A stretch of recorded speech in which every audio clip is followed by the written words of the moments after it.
Support comes from Gemma, architects, planners, and designers seeking to bring joy to their clients and communities. Details at gemastl.com.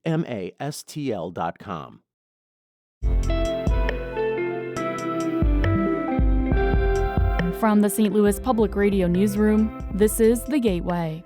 Today is Thursday, August 21st. I'm Arla Kuziz. For years, Missouri Department of Corrections officials kept a black transgender woman in solitary confinement. She sued the department, claiming officers kept her isolated based on a policy that singles out people with HIV. She appeared before these committees for over 6 years, multiple times in those 6 years, and there was no indication that she was ever going to be let out. The Midwest Newsroom and the Marshall Project reveal the results of that lawsuit. That story coming up after this news on The Gateway. The North County Police Cooperative is investigating an officer-involved shooting that left a Belridge man dead. St. Louis Public Radio's Andrea Henderson reports. St. Anne police shot and killed 37-year-old Troy Christopher Hamilton in Belridge Wednesday morning. Investigators say Hamilton failed to stop, ignored emergency lights, and drove away from officers in St. John. St. Anne officers joined the pursuit and placed a GPS monitor to locate Hamilton's vehicle. Police say he exited the vehicle and ran toward his home. Investigators say they learned Hamilton was armed with a stolen firearm. Officers say a physical altercation occurred on his porch, and police soon after shot and killed him. 2 officers fired shots during the altercation. I'm Andrea Henderson, St. Louis Public Radio. The FBI is beefing up its presence in the St. Louis region. Missouri Senator Eric Schmidt and FBI Director Kash Patel announced yesterday, quote, the largest per capita infusions of full-time agents and intelligence personnel in the nation. While officials didn't say how much money or how many agents will be added, they did say the effort would be aimed at fighting violent crime. The move comes as Missouri Attorney General Andrew Bailey is leaving his post to become co-deputy director of the FBI at the beginning of September. St. Louis has fired the head of its emergency management agency. Officials confirmed yesterday that Sarah Russell no longer works for the city. St. Louis Public Radio's Rachel Lipman reports. Russell has been on leave since May 20th after sirens did not sound in the city ahead of the May 16th tornado. An external report released Monday had placed most of the blame for the city's chaotic early response on Russell. It said they were absent from the city's emergency operations center and often difficult to reach. Alderwoman Shamim Clark Hubbard's 10th Ward was heavily impacted by the storm. She says the blame for the early response does not fall solely on one person, and none of the failures were deliberate. I hate outcomes like that, but there has to just be some responsibility that lies somewhere. Russell did not respond to a request for comment. They had said on Facebook last week they expected to be fired. I'm Rachel Lippman, St. Louis Public Radio. St. Louis's decision to end alley recycling is getting mixed reviews from residents. Some ardent recyclers say the program wasn't working because people put regular trash in recycling dumpsters. Jess Watson is the executive director of Earth Day 365. She says there's an intermediate option the city should consider.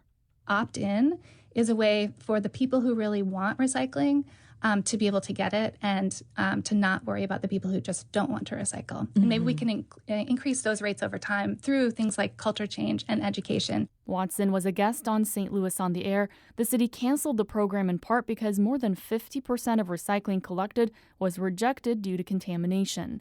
Residents will now have to take their recycling to a drop-off point. A Missouri patient has died after contracting a rare infection from a deadly waterborne amoeba. St. Louis Public Radio's Sarah Fenton reports officials from the state health department confirmed the death yesterday. The patient was hospitalized after contracting the amoeba Naegleria fowleri, which is sometimes referred to as the brain-eating amoeba because infection causes brain tissue to die. Fewer than 200 people have contracted the amoeba since 1962, but when they do, infection's almost always fatal. The organism lives in warm, fresh water and can enter the brain through the nose. Health officials say the person had been water skiing at the Lake of the Ozarks before they got sick. Experts say Naegleria fowleri is frequently found in lakes, rivers, and streams, particularly during hot summer months. Despite its prevalence, infection in humans is exceedingly rare. I'm Sarah Fenton, St. Louis Public Radio. Conservative farmer Darren Bailey says he's seriously considering a second run for Illinois governor. Mawa Iqbal reports. The former Republican state legislator lost to Governor J.B. Pritzker in 2022 by 13 points. While Bailey did well downstate, he couldn't grab Cook or any Collier counties.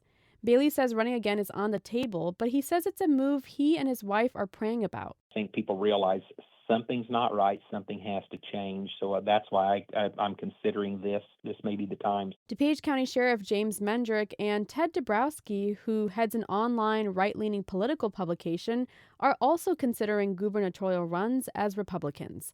I'm Mawa Iqbal.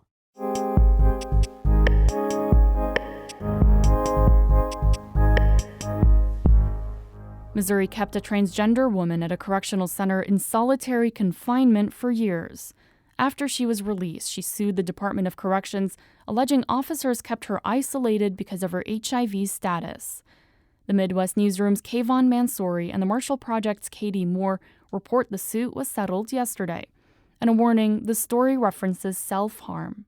Honesty Bishop was attacked and nearly sexually assaulted by her cellmate in Jefferson City Correctional Center in 2015. Officers then moved her to solitary confinement. The Missouri Department of Corrections includes murder, rape, and sexual assault as reasons a person may enter solitary confinement.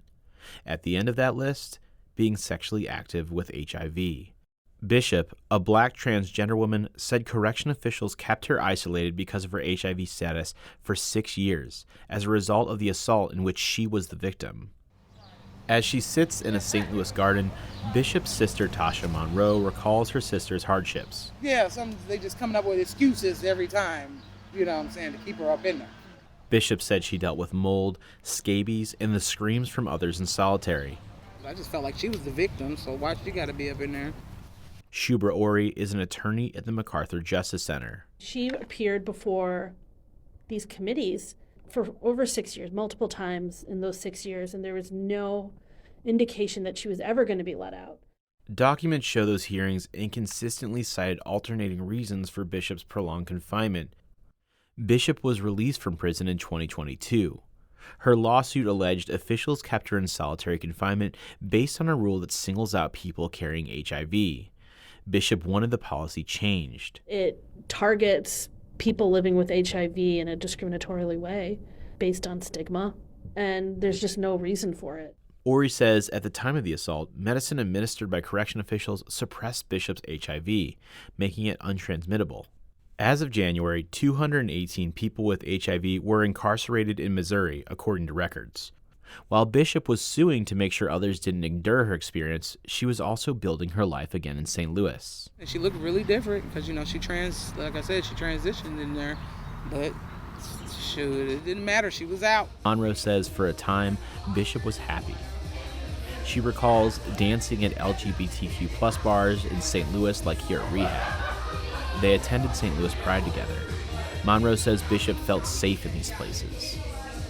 Ori says Bishop took a job at a bar, bought a car, found an apartment, and started dating. She just was really intentional about supporting herself and about, striving for things that made her happy. But roughly 2 years after her release, and not long after her partner died, Bishop took her own life. Monroe agreed to take on her sister's lawsuit. The two sides recently settled, and my co-reporter Katie Moore has the details. The agreement ends the policy that singled out people with HIV for solitary confinement. It requires certain medical reviews and staff training. Bishop's estate also received an undisclosed monetary settlement. It's unclear how many people incarcerated in Missouri's prison system were held in solitary confinement based on the department's policy.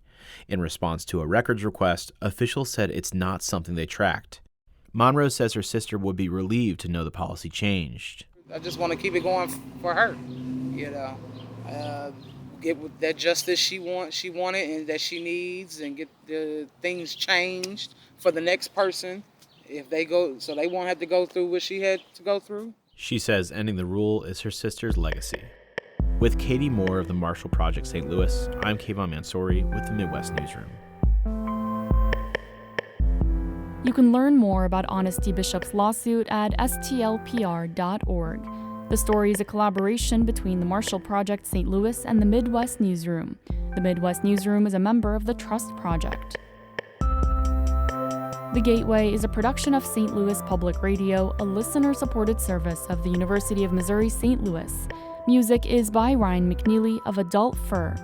I'm Arla Kuziz, and from the St. Louis Public Radio newsroom, this has been The Gateway.